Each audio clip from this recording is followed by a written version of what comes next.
So would you say that like all of our rights are derived from that First Amendment right of the freedom of religion? I think that freedom of religion is first in the Bill of Rights for a reason. I don't know if I would say that the other rights are derived from it, but they are inextricably linked to it. Because as I said before, if you allow government to invade the space between a man and his God and force him to violate his own conscience, force him to do something that in his mind and his heart endangers his immortal soul, well, then what limit is there?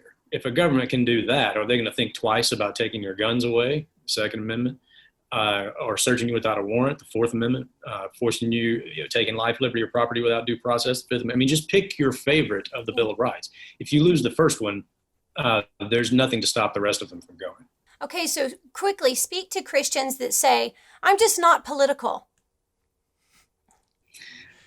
Before I came to First Liberty, I spent a lot of my career in and around the political process. And I can tell you from firsthand experience, in the political process, if you are not at the table, you are on the menu. It is as simple as that. That's a great way to say that. So you may not be interested in politics, but politics is interested in you. Yeah. You have a right to play a part in the process of selecting who will govern you. And there are people all over the world still to this day who would give anything to have that. And so, it's not something that we should take for granted. And we have a duty and an obligation to play a part in it.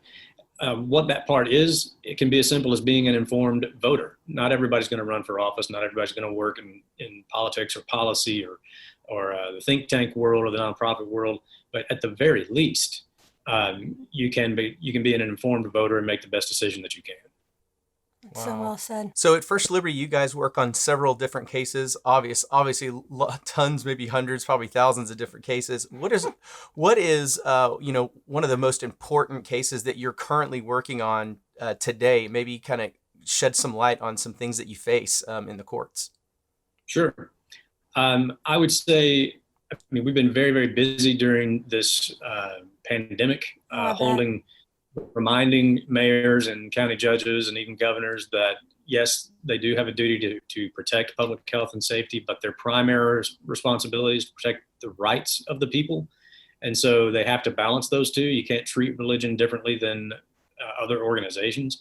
But prior to that, and even still now, I think probably our most important case currently is we represent Coach Joe Kennedy in the Bremerton, Washington area. He was a high school football coach who was fired for taking a knee after football games on the 50-yard line and saying a quick silent prayer of thanks to God for the opportunity to coach. Wow. So it's important because it demonstrates really an imbalance in the two clauses of the First Amendment that deal with religion. So you have Congress will make no law respecting the establishment of a religion. There's the Establishment Clause, or prohibiting the free exercise thereof, the Free Exercise Clause. Government has gone so far out of its way and sometimes uses the Establishment Clause as an excuse.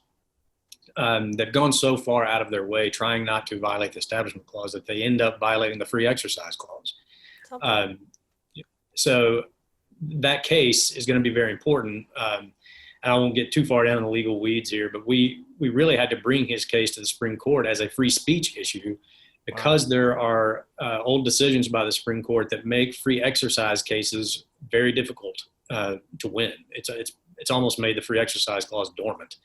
But his case, should it come back to the Supreme Court, would give the court the opportunity to fix that, to go back and say, yeah, we got it wrong on that old case.